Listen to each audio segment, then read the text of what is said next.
Isa, bakit may imbitasyon ka sa kasal ng ex mo? Nanigas ang kamay ni Isadora Manalang sa pagkakahawak sa sobre. Nakatayo siya sa loob ng briefing room ng base, suot pa ang flight suit na may bahid ng alikabok mula sa rescue mission kaninang madaling araw. Si Teniente Daniel Reyes, ang kanyang co-pilot at kaibigan, ay nakatitig sa kanya na may halong pagtataka at bahagyang pag-aalala. Ano? Hindi makapaniwalang tanong ni Daniel habang papalapit. Hindi sumagot si Isa. Tiningnan niya ang eleganteng cream-colored envelope na may embossed gold seal, ang logo ng Alcantara Hotels and Resorts. Sa loob, isang makapal na card na may kaligrapya.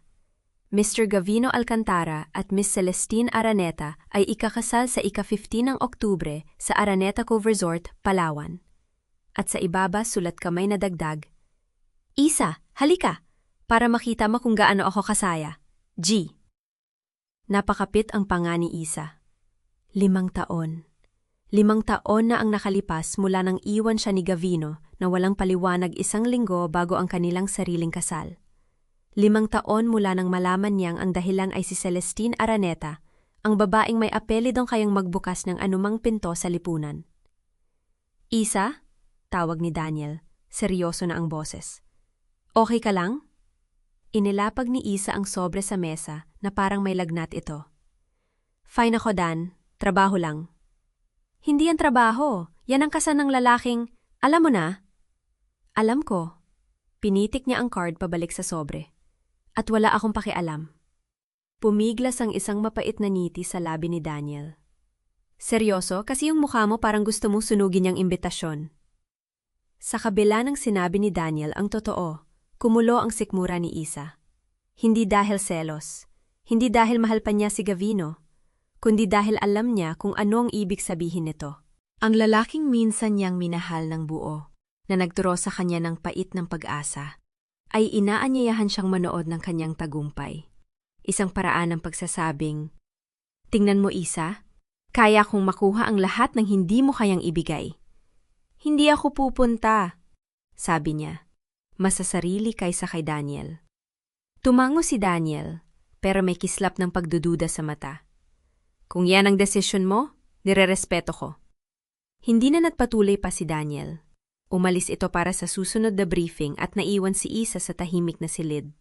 Hinaplos niya ang sobre at sa kabila ng sarili, bumalik ang alaala.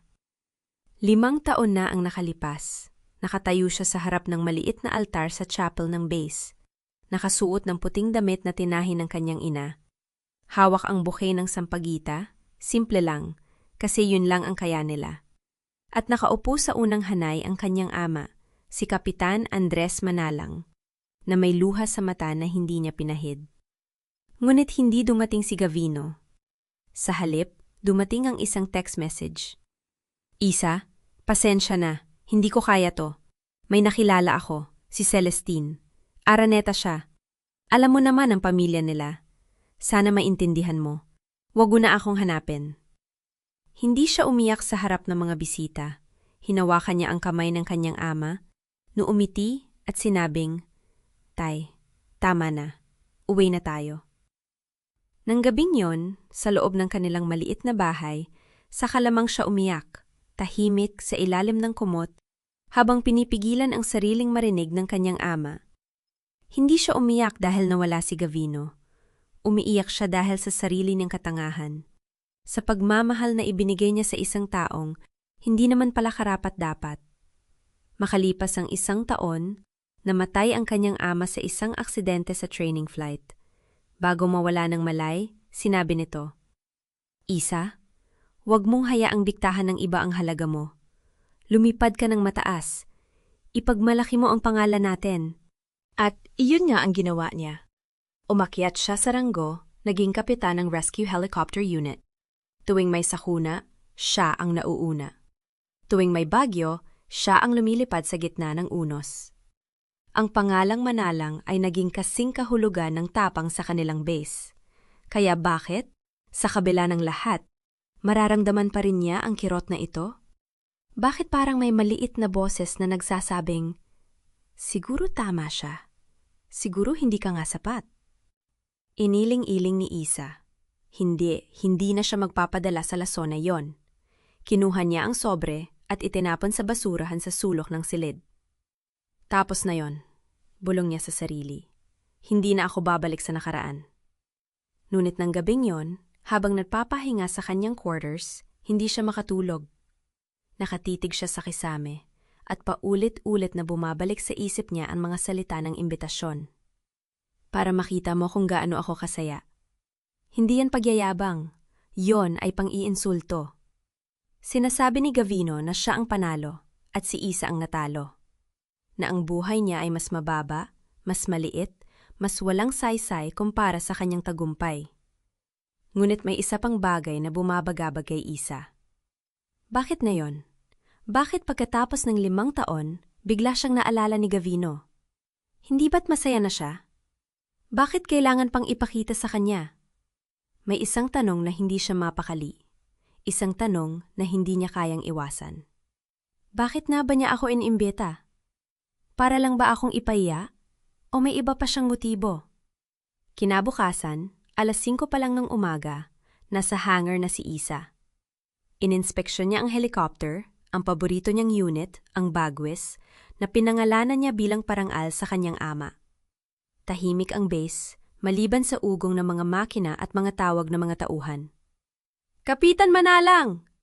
Lumingon si Isa. Si Sergeant Elena Cruz, isa sa mga rescue medic, ang papalapit na may dalang folder.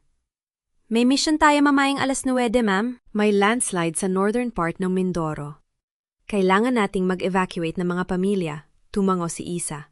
Sige, i-ready mo ang medical kits at siguraduhin mong kumpleto ang fuel. Copy, ma'am. Sandaling nag-atubili si Elena bago nagsalita.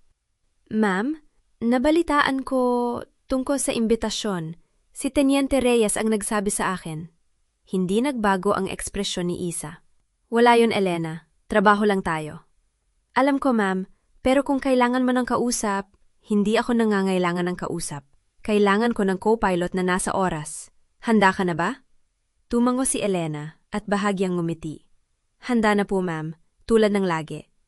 Sa loob ng helicopter, habang pinapaandar ang mga makina, napansin ni Isa ang isang bagay sa kanyang bulsa ng flight suit.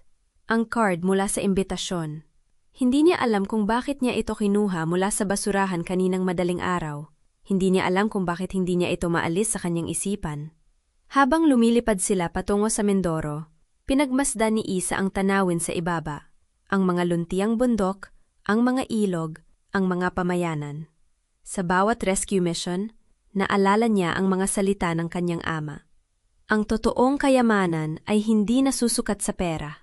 Ito ay nasusukat sa mga buhay na nailigtas mo. At sa sandaling iyon, nagkaroon ng kalinawan si Isa. Hindi siya pupunta sa kasal para kay Gavino. Hindi siya pupunta para ipakita na masaya siya o para patunayan na hindi siya natalo.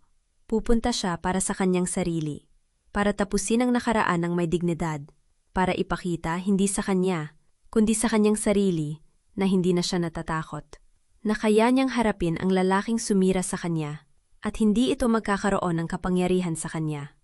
Pagkatapos ng mission, pagbalik sa base, kinuha ni Isa ang kanyang telepon. Nakita niya ang numero ni Gavino. Hindi pa rin nagbabago kahit 5 taon na. Nag-text siya, maikli at malinaw. Darating ako, hindi para sa'yo, para sa akin. Bago pa siya magbago ng isip, pinindot niya ang send.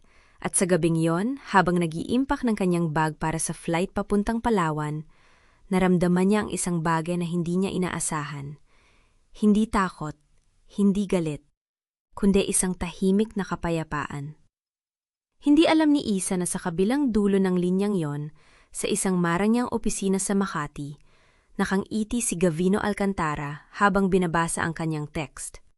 Hindi niya alam na ang desisyong ito na sa tingin niya ay para sa kanyang dignidad, ay magdadala sa kanya sa pinakamapanganib na sandali ng kanyang buhay.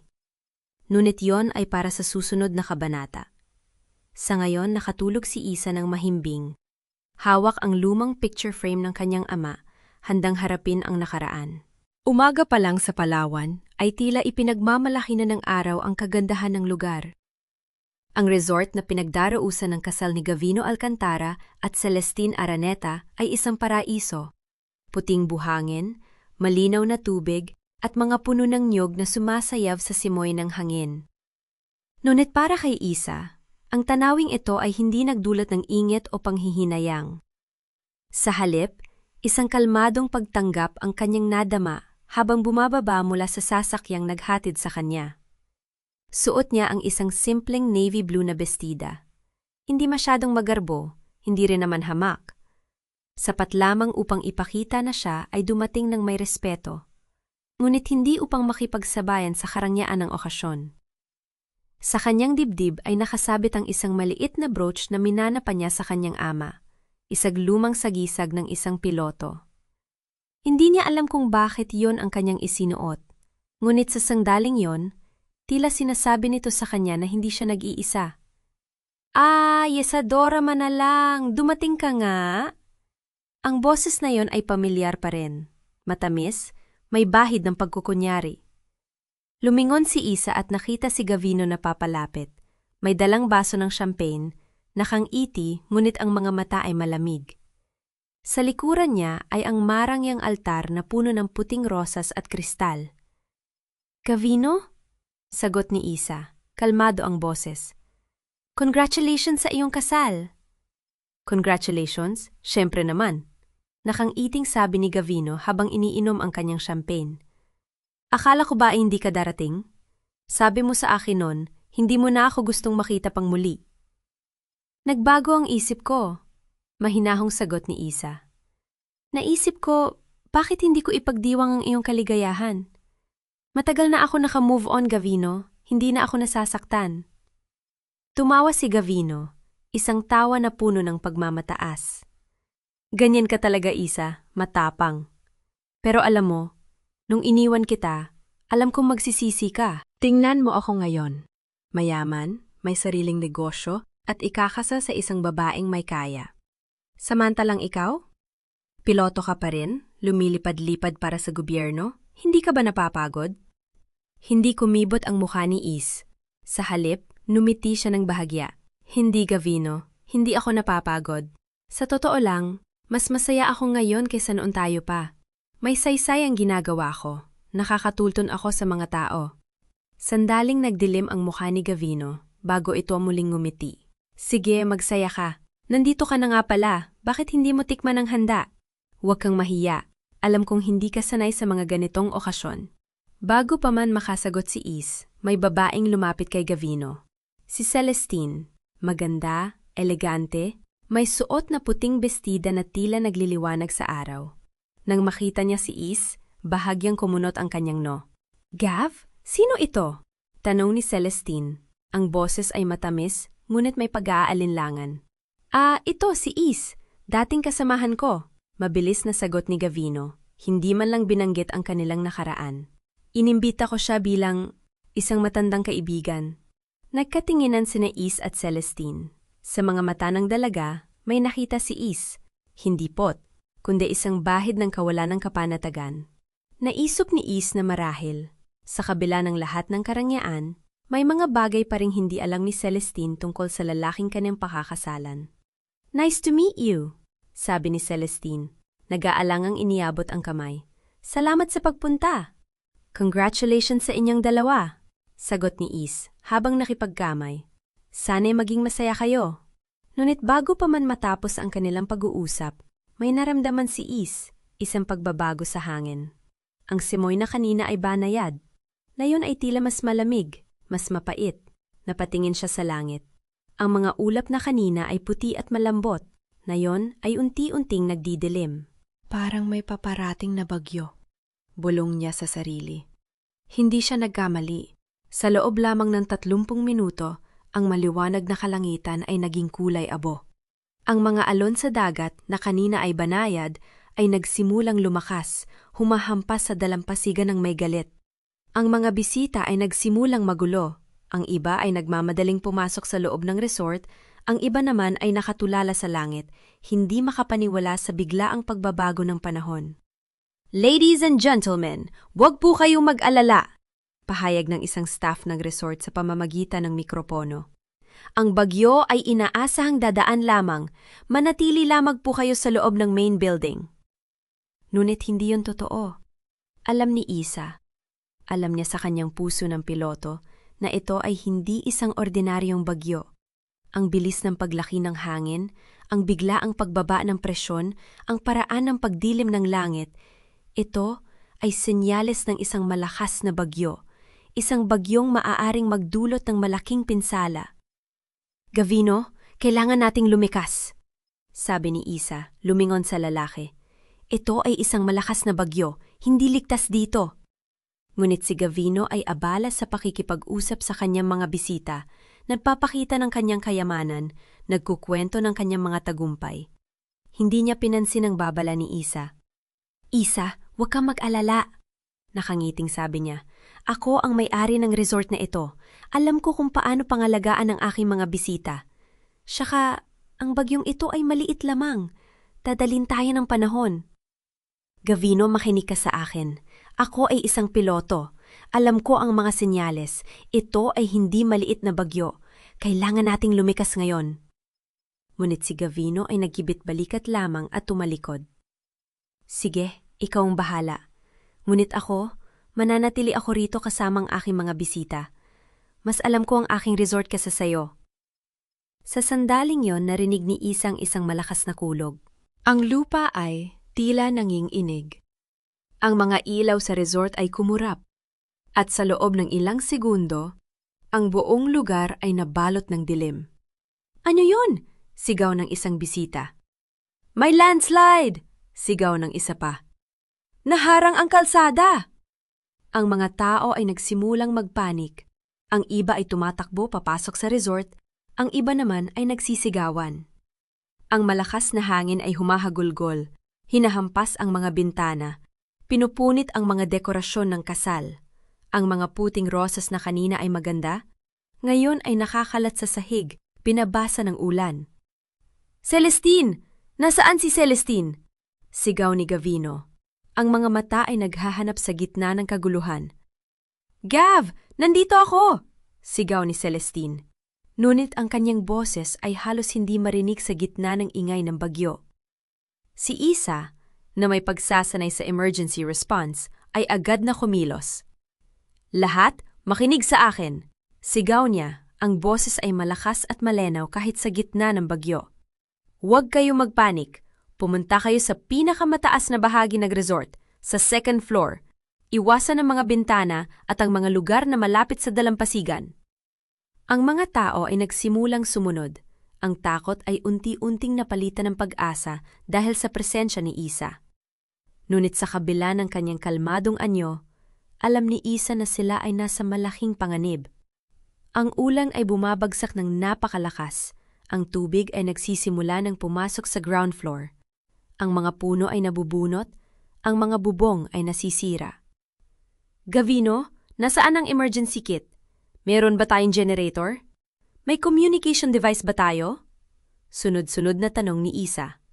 Ngunit si Gavino, na kanina ay mayabang, na yon ay tila isang natatakot na bata. Nang inginig ang kanyang mga kamay, hindi makasagot, hindi makakilos. Gavino! Sigaw ni Isa. Hinawakan ang balikat nito. Kailangan kita. Sabihin mo sa akin kung nasaan ang mga kagamitan pang emergency. Wala akong alam. Nauutal na sagot ni Gavino. Ang staff, sila ang may hawak noon. Nasaan ang staff? Tumakas sila. Nang makita nila ang bagyo, tumakas sila. Napapikit si Isa. Sinubukang kontrolin ang kanyang galit. Ang lalaking ito na nagyabang ng kanyang kayamanan at kapangyarihan, ay walang alam kahit sa pinakapangunahing kaligtasan ng kanyang sarible resort. Sige, sabi ni Isa. Ang boses ay matatag. Kailangan nating mag-isip. May mga bisita tayong kailangang iligtas. May mga bata dito, may mga matatanda. Kailangan nating hanapin ang pinakaligtas na lugar. Ngunit bago pa man siya makatapos, narinig nila ang isang malakas na pagbagsak. Ang bubong ng main hall ay gumuho, dinala ng malakas na hangin. Ang mga tao ay nagsisigawan, nagkakagulo, nagtatakbuhan sa lahat ng direksyon. "Celestine! Celestine!" sigaw ni Gavino, ngunit ang kanyang boses ay puno ng takot, hindi ng pag-aalala. "Nasaan ka? Iligtas mo ako! Iligtas mo ako!" Napatingin si Isa kay Gavino, ang lalaking ito na minsan niyang minahal, ang lalaking ito na nag-iwan sa kanya para sa pera at katayuan. Ay ngayon ay umiiyak, nagmamakaawa, hindi para sa kanyang mga bisita, hindi para sa kanyang magiging asawa, kundi para sa kanyang sarili. "Gavino, tumigil ka!" sigaw ni Isa. "Kailangan nating hanapin si Celestine. Kailangan nating iligtas ang mga tao." Ngunit si Gavino ay hindi nakikinig. Tumakbo siya papasok sa resort, hinahanap ang kanyang sariling kaligtasan, iniwan ang lahat. Sa gitna ng kadiliman at kaguluhan, nakita ni Isa si Celestine, nakatago sa ilalim ng isang mesa. Nanginginig, basang-basa, ang kanyang magandang bestida ay punit na. Lumapit si Isa, lumuhod sa harap niya. "Celestine, okay ka lang ba?" Mahinahong tanong ni Isa. Tumingala si Celestine, ang mga mata ay puno ng luha. Takot ako. Saan si Gav? Saan siya?" Hindi sumagot si Isa. Hindi niya masabi kay Celestine na ang lalaking pakakasalan niya ay tumakas. Iniwan siya sa gitna ng bagyo. "Halika," sabi ni Isa. Inabot ang kamay nito. "Kailangan kitang ilabas dito. May makikita akong mas ligtas na lugar." Ngunit sa sandaling yon, narinig nila ang isang malakas na pagguho. Ang lupa ay nanginginig, ang mga pader ay gumuguho. Ang tubig ay pumasok ng mas malakas. Dinala ang mga upuan, ang mga mesa, ang lahat ng nasa daan nito. "Isa, tulong!" sigaw ni Celestine. Ngunit ang kanyang boses ay halos hindi marinig. Hinawakan siya ni Isa ng mahigpit. Kinaladkad siya patungo sa hagdanan. Ang mga hakbang ay madulas. Ang tubig ay umaakyat. Ngunit si Isa ay patuloy, hindi sumusuko. Hinihila si Celestine pataas. Nang marating nila ang second floor, nakita nila ang iba pang mga bisita. Nagtago sa isang sulok, nanginginig, takot. Ang ilan ay umiiyak, ang iba naman ay nagdarasal. "Okay, lahat tayo ay ligtas dito," sabi ni Isa, kahit hindi siya sigurado. "Manatili tayong kalmado, may darating na tulon." "Paano? Paano tayo maliligtas?" tanong ng isang matandang babae. Ang boses ay puno ng pag-asa. "May darating na tulong," ulit ni Isa, kahit hindi niya alam kung totoo yon. "Kailangan lang nating manatiling matatag." Ngunit sa kanyang isipan, alam ni Isa na ang sitwasyon ay kritikal. Ang resort ay naputol na sa labas ng mundo. Walang kuryente, walang signal, walang paraan upang tumawag ng tulon. Ang bagyo ay lumalala, ang tubig ay umaakyat, at ang mga tao ay nagsisimula ng mawala ng pag-asa.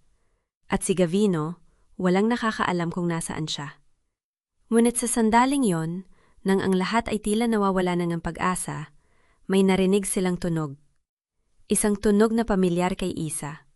Isang tunog na nagbigay sa kanya ng lakas. Ang tunog ng rotor blades. Sa gitna ng bagyo, sa gitna ng kadiliman at ulan, may isang helicopter na papalapit. Ang mga ilaw nito ay kumikislap sa gitna ng mga ulap, isang beacon ng pag-asa. "May darating! May helicopter!" sigaw ng isang bisita. Napatingin si Isa sa langit, ang puso ay tumibok ng malakas. Hindi siya makapaniwala. Ang rescue team. Dumating sila.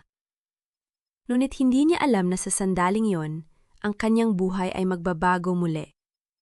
Hindi niya alam na ang helicopter na yon, ang rescue team na yon, ay siyang magdadala sa kanya sa pinakamapanganib na misyon ng kanyang buhay. At hindi niya alam na sa gitna ng lahat ng ito, si Gavino, ang lalaking nag-iwan sa kanya, ang lalaking tumakas sa gitna ng panganib, ay nasa pinakadelikadong bahagi ng resort, naghihintay na iligtas. Ngunit yon ay para sa susunod na kabanata. Sa ngayon, narinig ni Isa ang tunog ng helicopter at sa unang pagkakataon sa buong gabi, numumiti siya. May darating na tulong! Bulong niya. Hindi lamang sa mga tao sa paligid niya, kundi sa kanyang sarili. May darating na tulong. Nawalang sandaling, iyon ang lahat ng ingay sa paligid ni Isa. Ang hagulgol ng mga bata, ang mga dasal ng matatanda, ang pag-iyak ng mga babaeng nakakapit sa kung ano-anong gamit, lahat ay naging malayong bulong. May isang bagay lang ang mahalaga sa kanyang isip, ang tunog na yon. Ang tunog na pumipintig sa kanyang dibdib na parang pangalawang puso. Helicopter. Rescue helicopter. Humarap siya sa mga tao at sa unang pagkakataon, simula nang magsimula ang gulo, nagsalita siya ng may awtoridad na hindi nila inaasahan mula sa isang babaeng nakadamit party. Ako si Captain Isadora Manalang ng Philippine Air Force. Piloto ako ng rescue helicopter. Kailangan ko kayong makinig sa akin ngayon. Nagtingina ng mga tao. May ilang nag-alinlangan. Bakit nga ba may piloto ng rescue helicopter sa isang kasalan? Ngunit nang magsalita siya, may kalmado sa kanyang boses na tila nag-ugat sa lupa. Hindi ito ang boses ng isang taong natatakot. Ito ang boses ng isang taong sanay gumawa ng desisyon sa gitna ng kaguluhan. May darating na team, patuloy niya. Ngunit hindi nila kayo maililigtas kung magkakagulo kayo. Kailangan kong malaman, ilang tao ang nasa resort? May mga naiwan ba sa ibang gusali? Tumayo si Celestine sa tabi niya. Nanginginig pa rin, ngunit tila nakakuha ng lakas mula sa presensya ni Isa. Mga staff sa kitchen wing, at may mga bisita sa pool area kanina. Hindi ko alam kung nakalikas sila. Pangalanan mo ang mga lugar, utos ni Isa. Saan ang pinakamalapit na mataas na lugar? Ang chapel, sabi ng isang matandang lalaki. Nasa elevated ground yon. Hindi umabot ang tubig doon kahit nung malakas na bagyo noong 2018. Perfect, numiti si Isa. Hindi ang niting pangkaibigan, kundi ang niti ng isang komander na may plano. Ito ang gagawin natin. Hahatiin natin ang mga tao sa dalawang grupo. Ang mga matatanda at bata, kayo ang mauuna. May mga makakasama akong staff na mag-aalalay sa inyo papunta sa chapel. Ang mga kabataan at malalakas, kayo ang magdadala ng supplies at tutulong sa mga hindi makalakad. At ikaw? Tanong ng isang babae. Saan ka pupunta? Pupunta ako sa kitchen wing, sagot ni Isa. Kailangan kong tiyakin na walang maiiwan. May nagsalita mula sa likod. Isang lalaking nakasuot ng mamahaling suit na basa na ng ulan. Bakit ka namin susundin? Hindi ka naman namin kilala. Ikaw lang yung ex ni Gavino, di ba? Tumahimik ang lahat. May ilang napatingin kay Isa, may ilang napatingin sa direksyon kung saan tumakas si Gavino. Ngunit hindi nagpatinag si Isa. Tiningnan niya ang lalaki ng diretso sa mata. Hindi mo kailangang kilalanin ako, mariin niyang sabi. Kailangan mo lang malaman na sanay ako magligtas ng buhay. Ilang rescue mission na ang pinuntahan ko. Lindol, Baguio, pagguho ng lupa.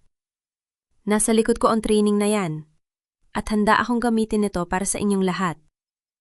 Tumikhim ang lalaki at tumanggo. Sige, ano ang gagawin namin? Sa loob ng ilang minuto, naging maayos ang lahat.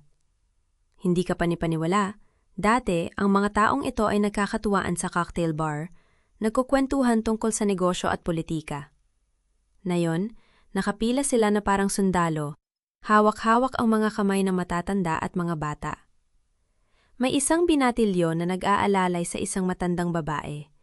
May isang negosyante at may dalang kahon ng first aid supplies. Ngunit may isang bagay na hindi mapigilan ni Isa na mapansin. Sa gitna ng lahat ng kaguluhan, may mga bulong-bulong na nagsisimula ng kumalat. Saan ba si Gavino? Bakit hindi natin siya nakikita? Siya ang may-ari ng resort na to, di ba? Dapat siya ang nangungguna sa atin. Hindi sumagot si Isa. Hindi niya kailangan. Alam niyang sasagot ang katahimikan ni Gavino sa mga tanong ngayon. Dinala niya ang unang grupo sa chapel. Ang daan ay madulas at maputik. Ngunit naging maayos ang lahat. May mga staff na may dalang flashlight, may mga bisitang nagtutulungan. Nang makarating sila sa chapel, nakahinga ng maluwag ang lahat. May bubong, may pader, at sapat na mataas para hindi umabot ang tubig. Manatili kayo rito, utos ni Isa. May darating na helicopter. Kapag nakita ninyo ang ilaw nito, hudyat na iyon na handa na silang sumakay. Kailangan kong bumalik sa main building. Mag-isa ka? Tanong ni Celestine, hinawakan ang braso niya. Kasama ko ang ilang staff. Kailangan kong i-check ang kitchen wing at ang pool area. Baka may mga naiwan. Pupunta ako, sabi ni Celestine, at may bakal sa kanyang boses. Alam ko ang daan, alam ko kung saan nagtatago ang mga staff kapag may bagyo. Tiningnan siya ni Isa. Sa liwanag ng flashlight, nakita niya ang pagbabago sa mukha ni Celestine. Hindi na ito ang bride na puno ng pangarap, kundi isang babaeng handang makipagsapalaran para sa iba. Sige, pumayag si Isa. Ngunit sundin mo lang ako. Kapag sinabi kong tumakbo, tatakbo ka. Gets! Bumalik sila sa main building. Ang tubig ay umabot na sa bayo, ang sa ilang bahagi, ngunit nagawa nilang marating ang kitchen wing. Doon nila natagpuan ang 3 staff members, isang matandang kusinero, isang waitress na may sprained ankle, at isang batang busboy na nanginginig sa takot. Okay na kayo, sabi ni Isa. Lumuhod para tingnan ang bukong-bukong ng waitress. Kaya niyo bang maglakad? Opo, sabi ng waitress. Ngunit halata sa mukha niya ang sakit. Sandali. Kinuha ni Isa ang isang mahabang tela mula sa kanyang damit, ang sinturon ng kanyang gown, at ginawa itong pansamantalang benda. Ito ang makakatulton. Kailangan kong dalhin kayo sa chapel. Sundan niyo lang ako. Habang inaalalayan ang waitress, narinig ni Isa ang tunog ng helicopter. Mas malapit na ngayon. Lumingon siya sa langit at nakita ang mga ilaw na kumikislap sa gitna ng ulap. Numiti siya. Tuloy lang tayo, sabi niya. Malapit na! Nang makabalik sila sa chapel, nakita niya na may mga bagong mukha. Mga bisita mula sa pool area na nakalikas na rin. May isang matandang babae na hawak-hawak ang isang maliit na bata. May isang lalaking may dalang laptop na tila hindi alam kung ano ang gagawin dito. Salamat sa Diyos, sabi ng matandang babae nang makita si Isa. Akala namin mamamatay na kami doon. Hindi kayo mamamatay, sagot ni Isa, at hindi ito basta pang aliw. Sinabi niya ito nang may pananalik. May darating na tulong. Ngunit habang binibilang niya ang mga tao, may kumurot sa kanyang puso. Kulang sila. May isang pangalan na hindi niya nakikita. Saan si Gavino? Tanong ng isang bisita, at sa pagkakataong ito, mas malakas ang boses. Nakita ko siyang tumakbo kanina, bakit hindi pa siya bumabalik? Tumahimik ang lahat. May mga napatingin kay Celestine na namumutla. May mga napatingin kay Isa na hindi alam kung ano ang sasabihin. Baka nasa kabilang wing siya, sabi ni Celestine, ngunit hindi kumbinsido ang sarili niyang boses. Hindi, sabi ng isang lalaki. Ang parehong lalaking nagtanong kanina. Nakita ko siyang pumunta sa Cliffside Pavilion. Doon daw siya maghihintay ng rescue team. Pumikit si Isa. Ang Cliffside Pavilion. Ang pinakamalayo, pinakamaddelikadong bahagi ng resort. Ang lugar na unang tinamaan ng landslide. Ang lugar na may pinakamataas na posibilidad na gumuho. Bakit doon siya pumunta? Tanong ng isang babae at may pagkagalit sa kanyang boses. Bakit hindi siya tumulong sa atin? Kasi duwag siya, sagot ng isa pa, at ang mga salitang yon ay kumalat sa chapel na parang apoy. Iniwan niya tayo. Iniwan niya ang kanyang bride. At na yon, nasa pinakadelikadong lugar siya, naghihintay na iligtas. Tumingin si Celestine kay Isa. Sa kanyang mga mata, may pinaghalong sakit at galit. Hindi kay Isa, kundi sa katotohanang hindi na niya maikakaila. Hindi mo siya kailangang iligtas, sabi ni Celestine mahina. Pagkatapos ng ginawa niya sa'yo, pagkatapos ng ginawa niya sa lahat, hindi sumagot si Isa.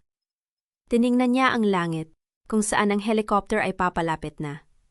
Tiningnan niya ang mga tao sa chapel, ang mga matatanda, ang mga bata, ang mga taong umaasa sa kanya. At pagkatapos, tiningnan niya ang direksyon ng Cliffside Pavilion.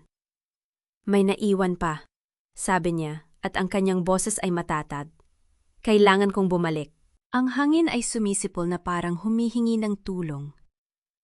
Umalingaw-ngaw ang tunog ng aluminum na bubong na naglalagutukan sa di kalayuan at sa bawat pagyanig ng lupa, para bang may malaking hayop na gumagapang sa ilalim ng resort. Si Isa ay nakatayo pa rin sa pintuan ng chapel. Ang mga kamay ay nakakuyom sa kanyang tagiliran. Sa likod niya, naririnig niya ang mga bulong ng mga bisita. Ag-ilan ay nagdarasal, ang iba ay tahimik na umiiyak. "Captain," tawag sa kanya ng co-pilot niyang si Teniente Marco Villanueva, isang batang opisyal na may bilog na mukha at mga matang puno ng pag-aalala. "Hindi natin kayang lumapit sa cliffside. Baka tamaan tayo ng mga debris. Wala nang ligtas na daan." "Alam ko," sagot ni Isa, hindi lumingon. "Pero may tao pa ron." "Gavino Alcantara," sabi ni Marco, at ang pangalan ay parang lason sa kanyang dila. "Captain, alam mo kung sino siya? Alam mo kung ano ang ginawa niya sa'yo? Bakit natin isasapanganib ang sarili natin para sa kanya?" Dito lamang lumingon si Isa.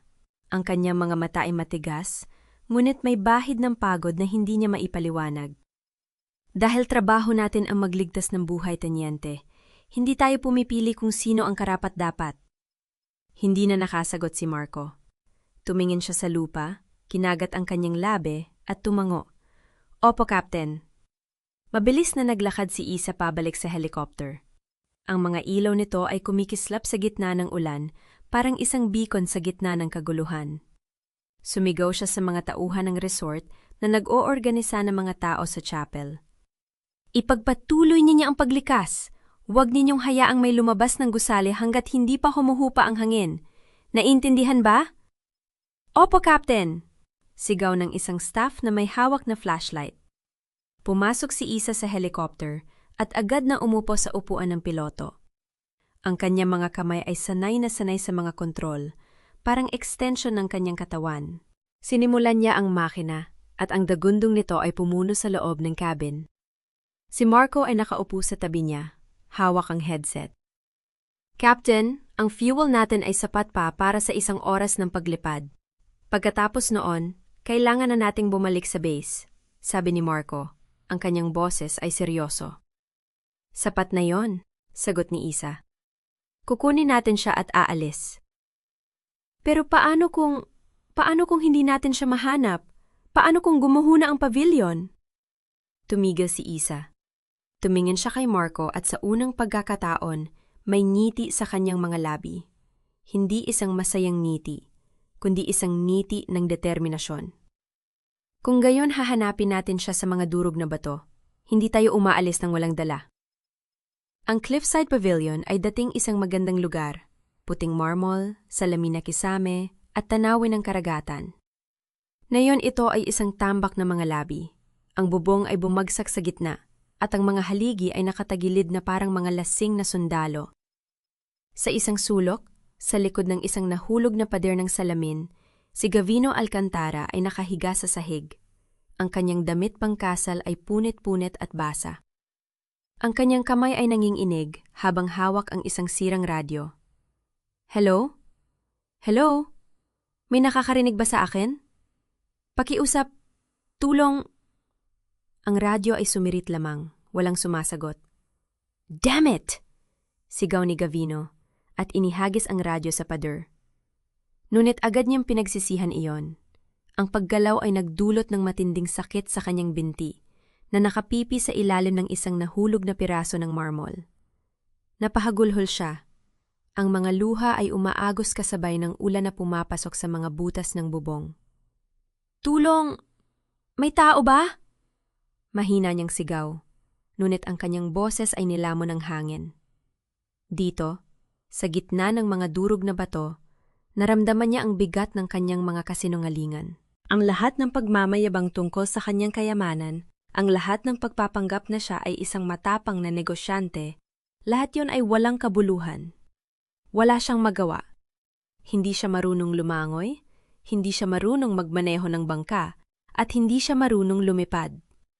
Siya ay isang duwag, at alam niya yon. Ngunit bago pa siya tuluyang sumuko, narinig niya ito. Isang tunog na pumalit sa lahat ng ingay ng bagyo, ang tunog ng rotor blades. ang tunog ng helicopter. Hindi pwedeng, bulong ni Gavino. Ang kanyang puso ay biglang tumibok ng malakas. Tiningnan niya ang langit sa pamamagitan ng butas ng bubong at nakita niya ang mga ilaw ng helicopter na papalapit. Ang kanyang mga mata ay napuno ng luha, hindi dahil sa sakit, kundi dahil sa hindi maipaliwanag na pag-asa. Please, huwag mo akong iwan, bulong niya kahit hindi niya alam kung sino ang nasa helicopter. Sa loob ng helicopter, si Isa ay nakatuon sa mga kontrol. Ang hangin ay humahampas sa katawan ng sasakyan at ang visibility ay halos zero. Ang ulan ay parang mga karayom na bumabagsak mula sa langit at ang mga ulap ay kulay abo at makapal. Captain, hindi ko siya nakikita! Sigaw ni Marco, hawak ang isang pares ng binoculars. Wala na yata ang pavilion! Hanapin mo pa! Sigaw ni Isa. Gamitin ang searchlight! Binuksan ni Marco ang searchlight at ang sinag ng liwanag ay tumagos sa ulan. Nag-scan ito sa mga durog na bato, sa mga puno, sa mga labi ng resort, at pagkatapos, nakita niya ito, isang kumikislap na bagay, isang piraso ng salamin na sumasalamin sa liwanag. Captain! May nakita ako! Sa kanan! Mga 200 metro! Tumingin si Isa sa direksyon na iyon at nakita niya ang isang maliit na anya na gumagalaw sa gitna ng mga durog na bato. Isang tao, nakahiga, ngunit buhay. Gavino, bulong niya, at ang pangalan ay parang isang sugat na muling nabuksan. Captain, hindi natin kayang lumapag dito, sabi ni Marco. Masyadong makitid ang lugar, masyadong malakas ang hangin. Kung sasubukan natin, alam ko, sagot ni Isa. Ang kanyang mga kamay ay matigas sa mga kontrol. Kaya gagawin natin ito ng manumano. Captain, Tenyente, kailangan ko ang iyong tiwala. Nayon. Tumigil si Marco. Tiningnan niya si Isa, ang kanyang mga mata, ang kanyang determinasyon, ang paraan ng kanyang paghawak sa mga kontrol na parang hindi siya natatakot. At sa sandaling yon, naunawaan niya kung bakit siya ay isang kapitan.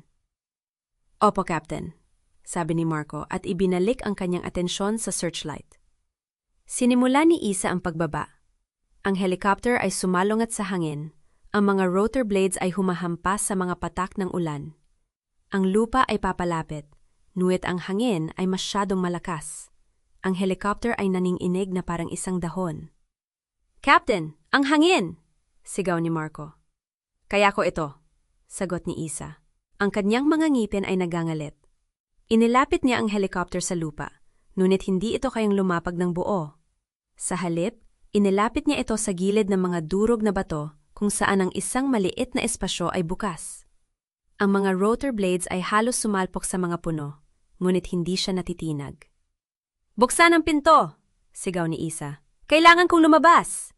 Captain, hindi! Nayon na, Tenyente! Binuksan ni Marco ang pinto at agad na humampas ang hangin sa loob ng cabin. Ang ulan ay parang mga latigo sa balat ni Isa habang lumalabas siya. Hawak ang isang lubid. Ang lupa ay madulas at basa at ang kanyang mga bota ay lumubog sa putik. Gavino! Sigaw niya. Ang kanyang boses ay nilamon ng hangin. Gavino, naririnig mo ba ako? Sa gitna ng mga durog na bato, narinig ni Gavino ang kanyang pangalan. Itinaas niya ang kanyang ulo at nakita niya siya, si Isa, na nakatayo sa gitna ng bagyo. Ang kanyang uniforme ay basa. Ang kanyang mukha ay puno ng determinasyon. Isa? Bulong niya. Ang kanyang boses ay puno ng hindi maipaliwanag na damdamin. Gavino! Manatili kang gising! Sigaw ni Isa. Huwag kang matulog! Tumakbo siya patungo sa kanya. Ang kanyang mga paa ay sumisisid sa putik. Nang marating niya ang pavilion, nakita niya ang kalagayan ni Gavino. Ang kanyang binti ay nakapipi. Ang kanyang mukha ay maputla. At ang kanyang mga kamay ay nanginginig. Isa? Ikaw? Sabi ni Gavino. Ang kanyang mga mata ay puno ng paggalito. Bakit mo ako ililigtas? Pagkatapos ng ginawa ko sa'yo? Tumigil si Isa.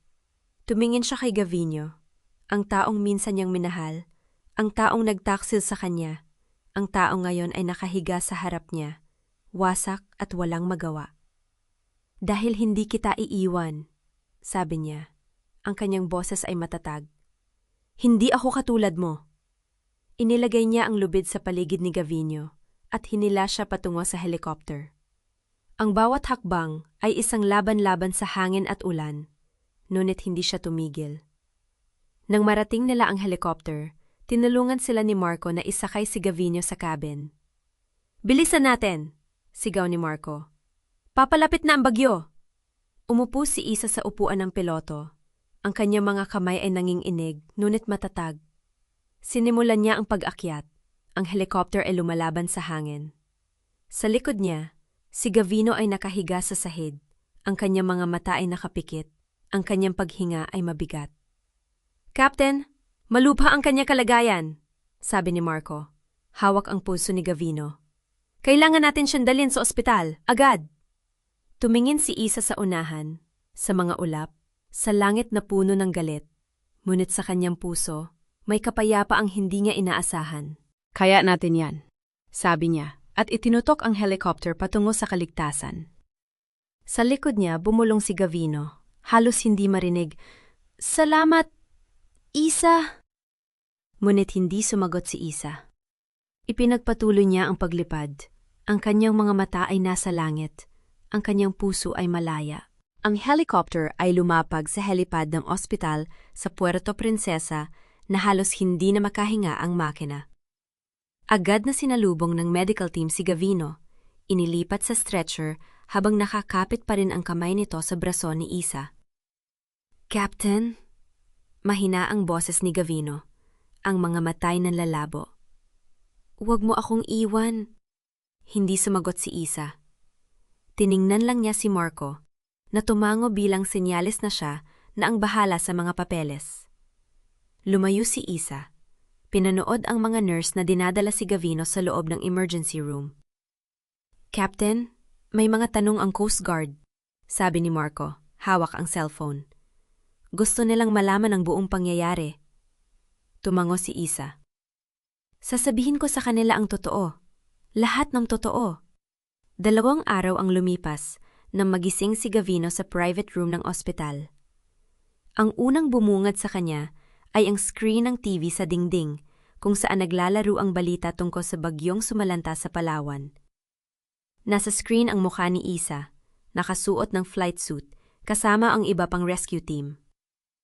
Captain Isadora Manalang, ang piloto ng rescue helicopter na nagligtas ng mahigit 50 tao sa resort, sabi ng news anchor. Ngunit ayang sa mga nakasaksi, may isang lalaking unang tumakas at nag-iwan ng kanyang nobya at mga bisita sa gitna ng panganib. Nanlaki ang mga mata ni Gavino. Nakita niya sa screen ang footage mula sa cellphone ng isang bisita, ang sarili niya. Tumatakbo palayo sa pavilion habang sumisigaw, iniiwan si Celestine na natulala sa altar. Hindi, bulong niya. Paano nila nakuha yan? Bumukas ang pinto. Pumasok ang isang abogado na may dalang folder kasama ang 2 lalaking nakabarong. Mr. Alcantara, seryosong bati ng abogado. Kailangan natin mag-usap. May mga seryosong paratang laban sa'yo. Anong paratang? Nauutal si Gavino. Wala akong ginawang masama. Ang mga financial records ng Alcantara Holdings, sabi ng isa sa mga lalaki na nagpakilalang investigator mula sa Securities and Exchange Commission. May mga anomalya, mga pekeng transaksyon, ghost employees at malaking halaga ng pera na nawawala. Ilang taon na itong nangyayari. Namutla si Gavino. Iyan ay kasinungalingan. Sino ang nag-akusa sa akin? Hindi namin maibibigay ang pangalan ng complainant, sagot ng investigator. Ngunit may sapat na ebidensya para maglabas ng supina. Kailangan naming imbestigahan ang iyong mga transaksyon sa nakalipas na 5 taon. Naramdaman ni Gavino na gumuho ang mundo niya. Ang lahat ng kanyang itinayo, ang lahat ng kanyang pinaghirapan para yumaman, ang lahat ng kasinungalingan, unti-unting nabubunyag. Mr. Alcantara, sabi ng abogado, binaba ang folder sa mesa. May isa pang bagay. Ang iyong kasal kay Miss Celestine Araneta, hindi na itutuloy. Ang pamilya Araneta ay nagpadala ng abogado. Kinansela na ang lahat ng preparasyon. Ano? Halos mapaluhod si Gavino. Saan ko siya makikita? Kailangan kong kausapin si Celestine. Hindi kanya gustong makita. Matalim na sabi ng abogado. Nakita niya ang footage. Narinig niya ang mga testimonya ng mga bisita. Alam niya na iniwan mo siya sa altar nang dumating ang bagyo. Alam niya ang lahat. Pero naiintindihan niya. Takot ako. Normal lang yon. Ang pagiging duwag ay normal, sabi ng investigator. Malamig ang tingin. Ngunit ang magnakaw, ang manloko, ang magtago ng milyon-milyong piso, hindi yun normal. Yan ay krimen. Samantala, sa kabilang bahagi ng lungsod, nakaupo si Celestine sa lobby ng hotel kung saan siya pansamantalang nanuluyan. Hawak niya ang isang basong tubig, ang mga matay pula at namamaga. Katabi niya ang kanyang ina, si Doña Carmen Araneta na nakahawak sa kanyang kamay. Anak, tama na ang pag-iyak. Malumanay na sabi ng ina. Maswerte ka pa rin? Hindi ka nakasal sa taong yon. Alam ko, Mama, mahinang sagot ni Celestine. Pero paano ako magtitiwala ulit? Akala ko mahal niya ako. Akala ko totoo ang lahat. Ang pag-ibig ay hindi nasusukat sa salita, kundi sa gawa, sabi ng ina. At ang gawa ni Gavino ay malinaw, iniwan ka niya. Hindi siya karapat-dapat sa'yo. Tumunog ang cellphone ni Celestine. Nakita niya ang pangalan ni Gavino sa screen. Ilang segundo siyang tumingin, pagkatapos ay pinindot ang ignore. Hindi na siya muling makikinig sa mga dahilan nito. May gusto akong gawin, Mama, sabi ni Celestine, tuyo ang mga mata. Gusto kong magsalita sa media. Gusto kong sabihin ang totoo. Tungkol kay Gavino, tungkol sa kanyang mga ginawa, tungkol sa kanyang pagkatao. Anak, sigurado ka ba? Maaaring magkaroon ng backlash. Hindi ako natatakot, matatag na sabi ni Celestine. Matagal akong naniwala sa kasinungalingan. Ngayon, oras na para manindigan sa katotohanan. Kinabukasan, nagtipon ang mga mamamahayag sa harap ng ospital kung saan nakaratay si Gavino. Nakatayo si Celestine sa harap ng mga mikropono kasama ang kanyang mga magulang at abogado. Gusto kong ipahayag sa publiko, simula ni Celestine, ang boses ay malinaw at matatag, na ang aking kasal kay Gavino Alcantara ay kanselado. Hindi lamang dahil sa kanyang ginawa ng bagyo, ang pagtakas niya habang ako at ang aming mga bisita ay nasa panganib, kundi dahil natuklasan ko ang kanyang tunay na pagkatao. Siya ay isang sinungaling, isang manluloko at isang duwag.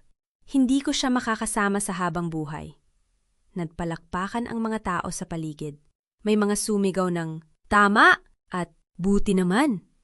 At higit sa lahat, patuloy ni Celestine, gusto kong pasalamatan si Captain Isadora Manalang, ang babaeng binastos ni Gavino, ang babaeng iniwan niya para sa akin. Siya ang nagligtas sa lahat. Siya ang totoong bayani. Siya ang dapat tularan ng lahat. Sa loob ng ospital, napanood ni Gavino ang press conference sa TV. Ang kanyang muka ay kulay abo. Ang kanyang mga kamay ay nanginginig. Laramdaman niya ang kumpletong pagbagsak. Hindi lamang ng kanyang reputasyon, kundi ng kanyang buong pagkatao. Ang lalaking minsang nag-isip na siya'y nasa itaas, na siya'y mas mahusay kaysa kay Isa, ay ngayon ay nag-iisa at hinamak ng lahat. Mr. Alcantara, sabi ng nurse na pumasok sa kwarto. May mga pulis sa labas. Kailangan ka nalang kausapin tungkol sa financial matters. Pumikit si Gavino. Naramdaman niya ang malamig na pawis sa kanyang noo. Wala na siyang kakampi. Wala na siyang takas. Samantala, sa base ng rescue team sa Maynila, bumalik si Isa sa kanyang quarters. Pagod na pagod siya. Ngunit may kakaibang gaan sa kanyang dibdib. Binuksan niya ang TV at nakita ang balita. Ang pagbagsak ni Gavino. Ang pahayag ni Celestine, ang pagkilala ng publiko sa kanyang ginawa. "Captain," tawag ni Marco mula sa pinto. "May mga taong gusto makipagkita sa iyo. Mga kinatawan ng gobyerno. Gusto ka nilang parangalan." Tumingin si Isa kay Marco. Isang ngiti ang gumuhit sa kanyang mga labi. "Sige, pero mamaya na. Kailangan ko muna magpahinga." Ngunit bago pa man siya makapagpahinga, tumunog ang kanyang cellphone.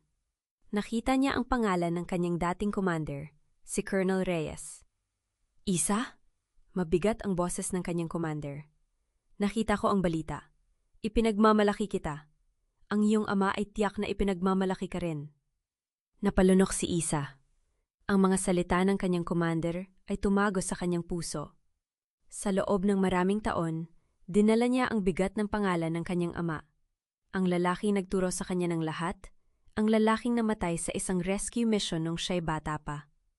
Ngayon, sa wakas, naramdaman niyang karapat-dapat siya sa pangalang yon. Salamat, sir.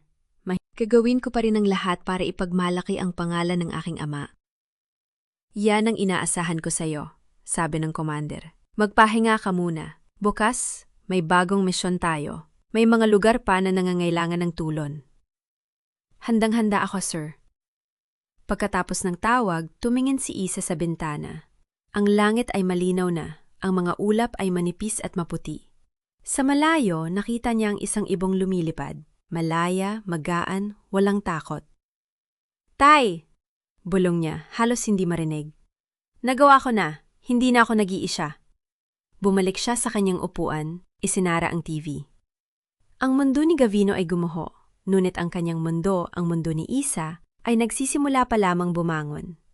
At sa unang pagkakataon sa maraming taon, naramdaman niyang tunay siyang malaya. Umaga ng Lunes, at ang hangin sa base ay may kakaibang gaan. Hindi tulad ng mga nakaraang araw na puno ng pagod at pag-aalinlangan. Nayon ay may halong kaba at kasiyahan ng bawat hakbang ni Isa papunta sa parade ground. Nakasuot siya ng kanyang bestida militar plansado at malinis. Ang mga medalya ay hindi pa nakakabit sa kanyang dibdib. Mamaya pa yon, sabi ng commander. Captain Manalang! Sigaw ni Teniente Rivera mula sa malaat kalahating takbo kung lumapit. Hinahanap ka na po ni Colonel Reyes. Sabi niya importante raw. Tumango si Isa. Bahagyang ngumiti. Salamat, Teniente. Papunta na ako. Habang naglalakad siya, napansin niya ang mga mata ng ilang sundalong nakapaligid. May mga niti, may mga tanggo ng paggalang. Noong una, hindi niya alam kung paano tutugon. Sanay siyang pumailan lang sa kalangitan. Ngunit ang mga ganitong pagkakataon, ang pagiging sentro ng atensyon sa lupa, ay hindi niya gaanong kinasanayan. Pagdating niya sa opisina ni Colonel Reyes, nakatayo ito sa tabi ng bintana. Hawak ang isang maliit na kahon na kahoy. Ang mukha nito ay seryoso ngunit may bahid ng init. Yesadora! Bati nito, lumapit at iniabot ang kamay. Maupo ka. Umupo si Isa sa harap ng mesa. Tahimik lamang siya. Hinihintay kung ano ang sasabihin ng kanyang commander. Binuksan ni Colonel Reyes ang kahon. Sa loob nito, sa isang pulang unan, nakapatong ang isang medalya. Ginto, kumikislap sa liwanag ng araw na pumapasok sa bintana. Ang lasa nito ay bughaw at puti. Ang sagisag ng Philippine Air Force ay nakaukit sa gitna. Ito ang medalya ng karanghalan, sabi ni Colonel Reyes. Ang boses ay seryoso ngunit may paghanga. Ibinibigay lamang ito sa mga nagpakita ng natatanging katapangan sa ilalim ng matinding panganib. Ang ginawa mo sa Palawan, ang paglipad sa gitna ng bagyo, ang pagligtas sa 12-12 ng buhay, ay higit pa sa inaasahan namin sa isang piloto. Napalunok si Isa. Hindi siya sanay sa mga papuri. Sanay siyang lumipad, sanay siyang kumilos, sanay siyang magligtas. Ngunit ang tumanggap ng parangal, ang marinig ang kanyang mga ginawa na binibigyang halaga ng ganito, ay ibang bagay. Sir, hindi ko po ginawa ito para sa medalya. Mahinahon niyang sabi. Ginawa ko po ang aking tungkulin.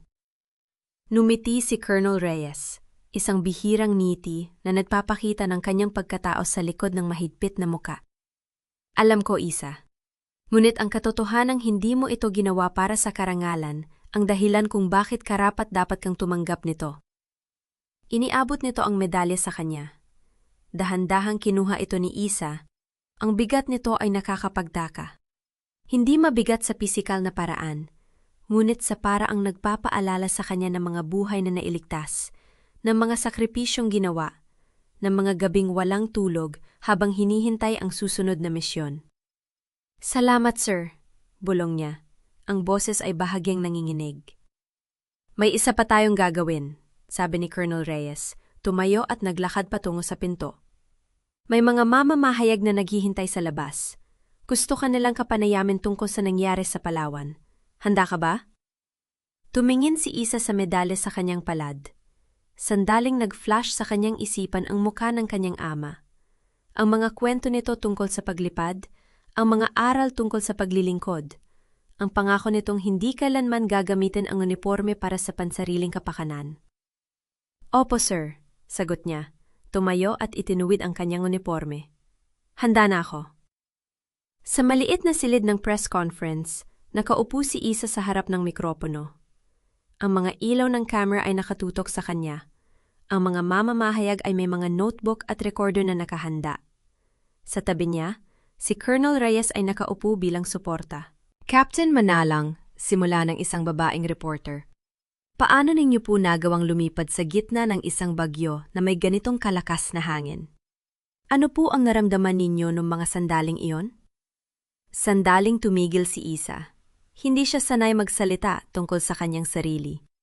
Ngunit alam niyang ang mga salitang sasabihin niya ngayon ay hindi lamang para sa kanya.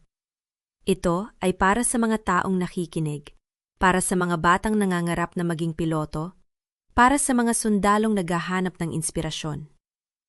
Sa totoo lang po, simula niya, ang boses ay mahinahon ngunit may lalim. Noong mga sandaling iyon, hindi ko po iniisip ang bagyo.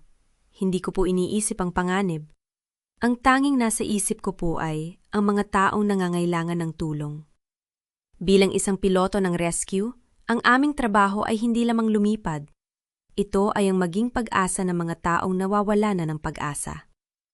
Napansin niya ang tahimik na pagtango ng ilang reporter. Itinuloy niya.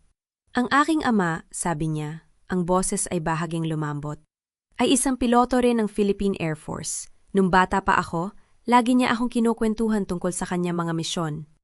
Hindi niya ako kinukwentuhan tungkol sa mga medalya o parangal. Kinukwentuhan niya ako tungkol sa mga taong nailigtas niya, tungkol sa mga pamilyang nakasama niya sa pagdiriwang pagkatapos ng isang matagumpay na rescue operation. Itinuro niya sa akin na ang tunay na halaga ng isang piloto ay hindi nasusukat sa taas ng kanyang lipad, kundi sa lalim ng kanyang puso para sa kanyang kapwa. Tumigil siya. Sandaling napaiyak ang mga mata. Kaya nung nasa itaas ako, sa gitna ng bagyo, hindi ako natakot. Naramdaman ko lang ang presensya ng aking ama, na para bang sinasabi niya sa akin na nasa tamang landas ako, na ginagawa ko ang tama. Ang silid ay natahimik. Kahit ang mga reporter ay tila naantig sa kanyang mga salita. Isang huling tanong po, Captain, sabi ng isang lalaking reporter. Ano po ang mensahe ninyo sa mga taong nanonood ngayon? Tumingin si Isa sa camera. Ang kanyang mga mata ay matatag. Sa lahat ng nakikinig, huwag kayong matakot na piliin ang tama, kahit na ito ang mas mahirap na daan. Ang katapangan ay hindi nangangahuluga, ang walang takot. Ito ay nangangahulugang kumikilos ka pa rin sa kabila ng takot. At tandaan ninyo, ang tunay na tagumpay ay hindi nasusukat sa kayamanan o katayuan sa lipunan, kundi sa kung gaano karaming buhay ang iyong natulungan, kung gaano karaming puso ang iyong nahawakan. Pagkatapos ng panayam, habang naglalakad siya pabalik sa kanyang quarters, may isang sundalong lumapit sa kanya. Isang batang babae, marahil 22, ang mga mata ay kumikislap. Captain Manalang! Sabi nito. Ang boses ay bahagyang nanginginig. Gusto ko lang pong magpasalamat. Nung bagyo po sa Palawan, kasama po ako sa mga naghihintay ng rescue. Nasa rooftop kami, basa, giniginaw, at halos wala ng pag-asa. Tapos narinig namin ang tunog ng helicopter. At nang makita ko pong kayo ang lumilipad, parang may biglang nagbago sa akin. Parang sinabi ko sa sarili ko, kaya ako rin ito. Maari rin ako maging ganito. Napahinto si Isa. Tiningnan niya ang batang sundalo. Ang mga mata nito ay puno ng determinasyon. Sa sandaling iyon, naalala niya ang kanyang sarili noong bata pa. Ang batang babae na nakatingin sa langit, pinapanood ang kanyang ama na lumilipad. At nangangarap na balang araw ay gagawin din niya ang pareho. Magaling ka, sabi ni Isa, numiti ng taimtim. At isang araw, ikaw naman ang magiging inspirasyon ng iba. Napangiti ang batang sundalo, ang mga mata ay namumula. Salamat po, Captain. Pagdating niya sa kanyang quarters, nakita niya ang isang puting sobre na nakapatong sa kanyang mesa. Walang selyo, walang return address. Tanging ang kanyang pangalan ang nakasulat sa magandang sulat kamay. Binuksan niya ito. Ang puso ay bahagyang kumakabog. Sa loob, isang piraso ng papel na may sulat na maingat na isinulat. Mahal na Captain Isadora Manalang, hindi ko alam kung paano sisimulan ang liham na ito. Hindi ako sanay na humingi ng tawad, ngunit sa pagkakataong ito, alam kong kailangan kong gawin ito. Nung una kitang makilala, o mas tama, nung una kong marinig ang tungkol sa iyo, hindi kita nakita bilang isang tao. Nakita kita bilang isang hadlang, isang alaala mula sa nakaraan ng aking nobyo. Hindi ko alam na sa likod ng mga kwentong yon ay may isang babaeng may tunay na halaga. Isang babaeng may pusong mas malaki kaysa sa lahat ng kayamanang pinalibutan sa akin. Nang gabing yon, sa gitna ng bagyo, nang ako ay nanginginig sa takot at hindi alam kung makakaligtas pa ba ako, ikaw ang nagbigay sa akin ng pag-asa. Hindi mo ako kilala, ngunit iniligtas mo ako.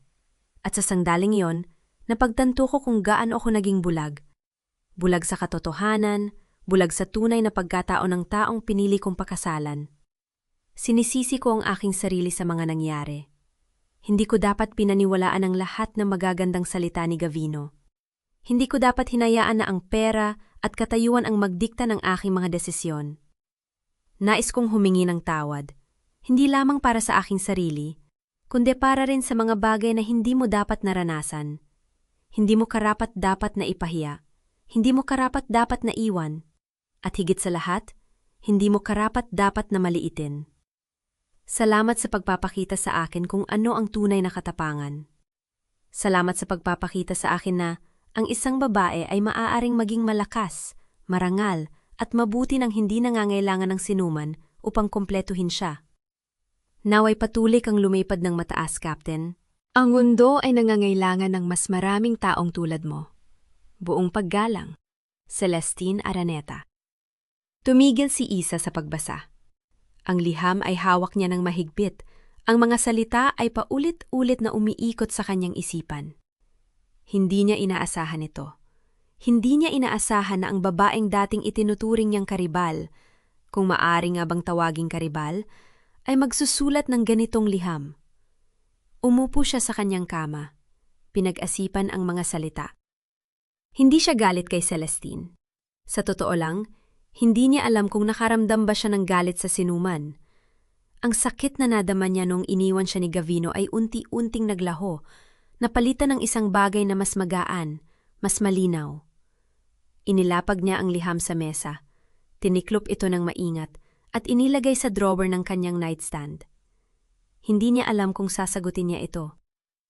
Ngunit sa sandaling yon, naramdaman niyang may isang bagay na kumalma sa kanyang puso. Ang kaalamang kahit sa gitna ng lahat ng pagsubok, may mga taong natuto, may mga taong nagbago. Kinagabihan, nagtipon ang kanyang mga kasamahan sa maliit na kainan sa base. Ang hangin ay puno ng tawanan at kwentuhan. Ang amoy ng barbecue ay kumakalat sa paligid.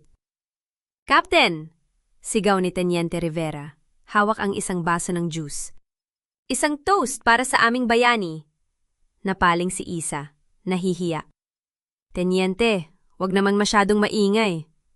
"Ano ka ba, Captain?" sabi ni Staff Sergeant Mendoza, isang malaking lalaking may palaging ngiti sa labi. "Karapat-dapat kayo sa lahat ng karangalang ito. Nung nasa Palawan kami, hindi namin alam kung paano kayo nakalipad sa gitna ng bagyong yon. Para kayong may angel na gumagabay." "Oo nga po," dagdag ni Airwoman Santos, ang batang babaeng kausap niya kanina.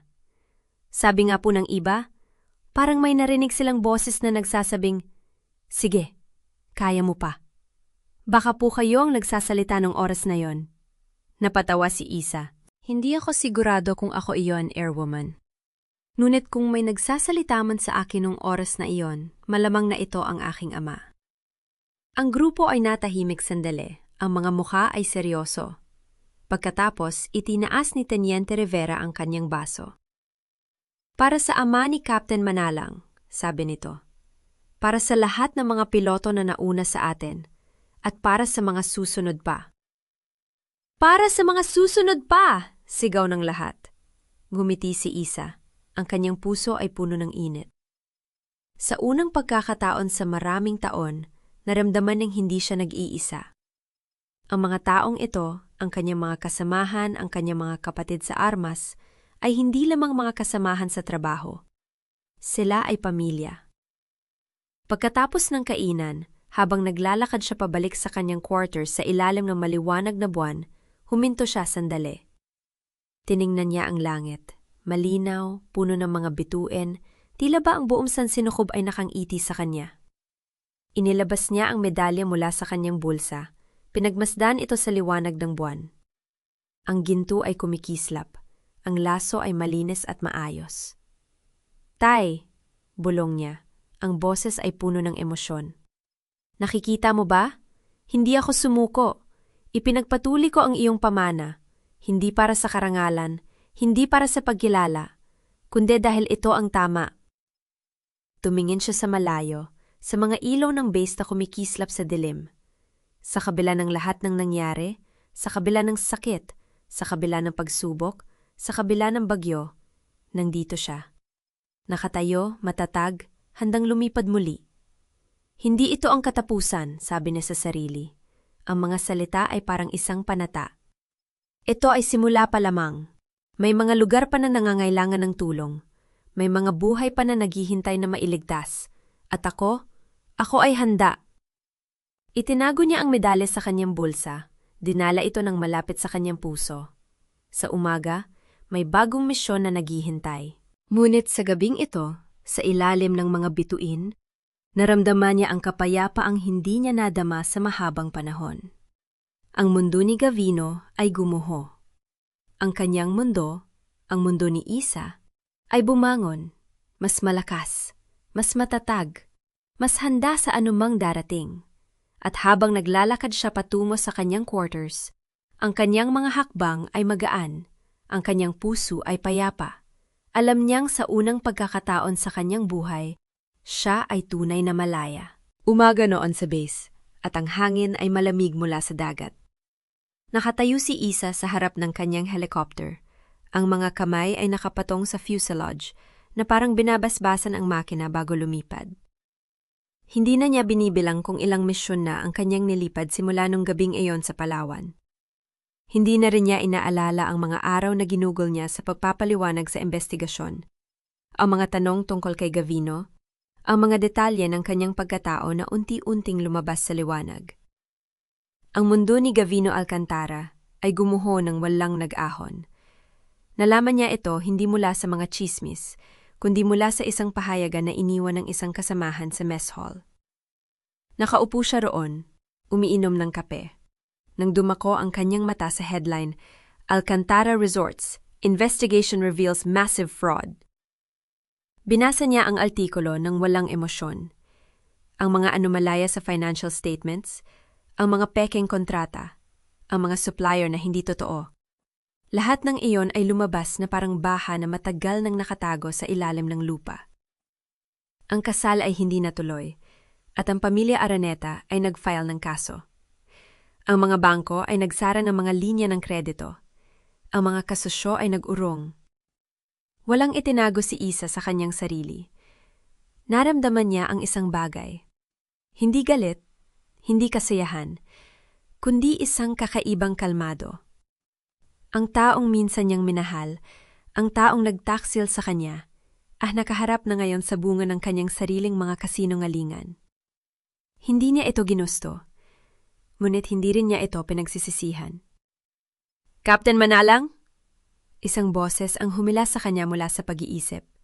Si Teniente Cruz, ang kanyang co-pilot, ay nakatayo sa tabi ng helicopter na may dalang flight plan. Handa na ang lahat. Target natin ang isang fishing vessel na naanod malapit sa Tubataha Reef. Tumango si Isa. Tara na! Umakyat siya sa upuan ng piloto, isinuot ang headset, at sinimulan ang pre-flight check. Ang tunog ng rotor na dahan-dahang umiikot ay pumuno sa kangoing mga tainga, isang ritmong pamilyar na parang tibok ng puso.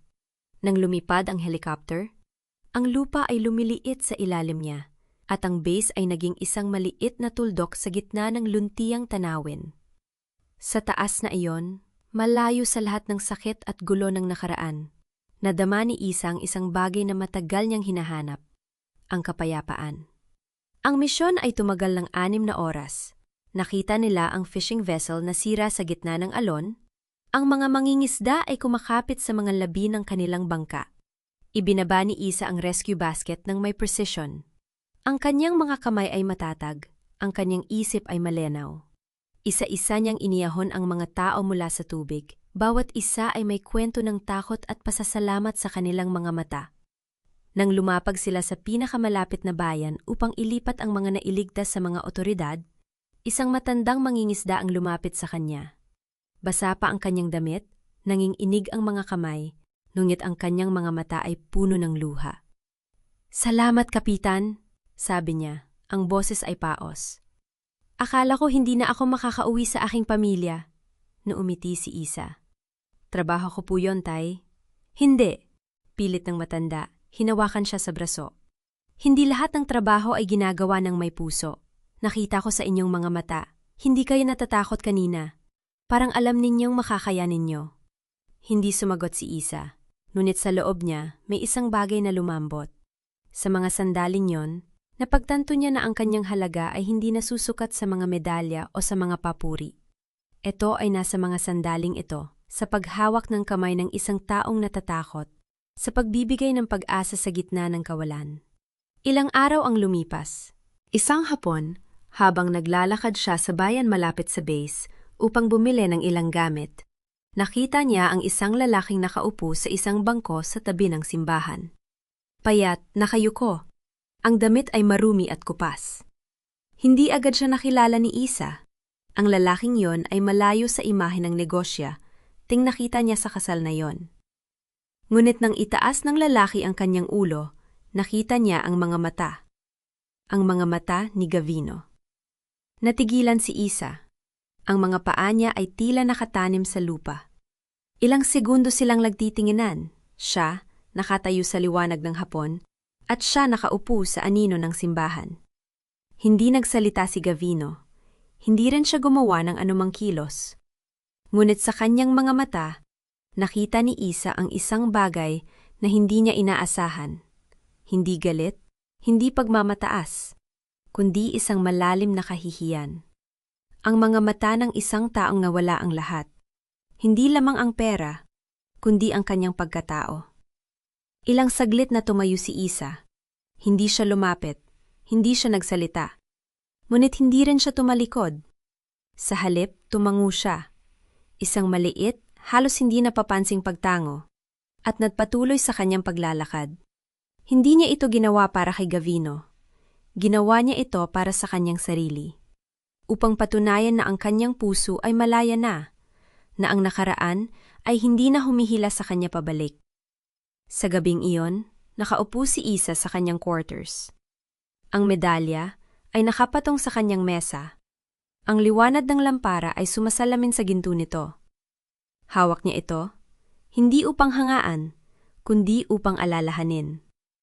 Naalala niya ang kanyang ama, ang kanyang mga kamay sa manibela ng helicopter, ang kanyang boses na nagsasabing, "Sa taas, anak, lahat ay malinaw. Ang mga problema sa lupa ay mukhang maliit." Napangiti siya. Tama ang kanyang ama. Mula sa taas, ang lahat ay mukhang maliit. Ang sakit, ang galit, ang mga taong nanakit sa kanya. Ang mga ito ay naging bahagi ng tanawin, hindi na ang buong mundo. Kinuha niya ang kanyang jacket, isinuot ito at lumabas. Ang hangin sa gabi ay malamig at ang mga bituin ay maliwanag sa itaas. Naglakad siya patungo sa helipad, kung saan nakatayo ang kanyang helicopter na parang isang tahimik na bantay. Umakyat siya sa upuan ng piloto. Hindi para lumipad, hindi ngayong gabi. Umupo lamang siya roon, ang mga kamay ay nakapatong sa manibela. Ang kanyang mga mata ay nakatingin sa malawak na langit. "Tay!" bulong niya. "Nagawa ko na. Hindi ako naghigante. Hindi ko kailangan. Ang katarungan ay dumating sa sarili nitong paraan at ako ay nanatiling buo." Isang mahinang hangin ang dumaan at tila isang sagot. Kinabukasan, bago sumikat ang araw, nakatanggap si Isa ng bagong order. Isang lindol ang tumama sa isang liblib na isla sa Mindanao at kailangan ng mga rescuer. Hindi siya nag-atubili. Sa loob ng 30 minuto, siya ay nasa himpapawid. Ang helicopter ay humahagibis sa kalangitan. Ang pagsikat ng araw ay nagpinta sa abot-tanaw ng kulay kahel at ginto. Sa ibaba, ang mga ulap ay tila isang karagatan ng puti. At sa gitna ng lahat ng iyon, lumipad si Isa. Hindi na bilang isang babaeng sugatan ng nakaraan, kundi bilang isang babaeng natutong lumipad ng malaya. Ang kanyang misyon ay hindi natapos sa pagliligtas ng mga tao. Ang kanyang misyon ay ang patuloy na paglipad upang patunayan na ang tunay na halaga ng isang tao ay hindi nasusukat sa kayamanan o katayuan, kundi sa katapangan at integridad na dala niya sa bawat paglipad, sa bawat buhay na kanyang nahawakan. At habang papalapit siya sa kanyang destinasyon, ang araw ay sumisikat ng mas mataas. Ang langit ay nagbubukas na parang isang pangako. Sa unang pagkakataon sa kanyang buhay, si Isa ay hindi lumilipad palayo sa isang bagay. Siya ay lumilipad patungo sa isang bagay. Patungo sa kanyang kinabukasan, patungo sa kanyang kapayapaan. At sa ganitong paraan, natapos ang kwento ni Captain Isadora Manalang. Hindi sa pamamagitan ng paghihigante, kundi sa pamamagitan ng paglipad, patungo sa liwanag, patungo sa mga bagong buhay na naghihintay sa kanyang tulong. Sapagkat sa huli, hindi ang kayamanan o katayuan ang nagpapakilala kung sino tayo, kundi ang mga pagpiling ginagawa natin sa gitna ng unos. Si Eza ay pumili ng danggal, pumili siya ng kabutihan, at sa pagpili ngayon, natagpuan niya ang tunay na kapayapaan na hindi kayang bilhin ng salapi. Maraming salamat sa pagsama sa paglalakbay na ito. Kung may natutunan tayo kay Eza, sana'y dalhin natin ito sa ating pang-araw-araw na pamumuhay. Hanggang sa muli nating pagkikita sa mga susunod na kwento. Paalam at patuloy tayong lumipad ng may tapang at integridad.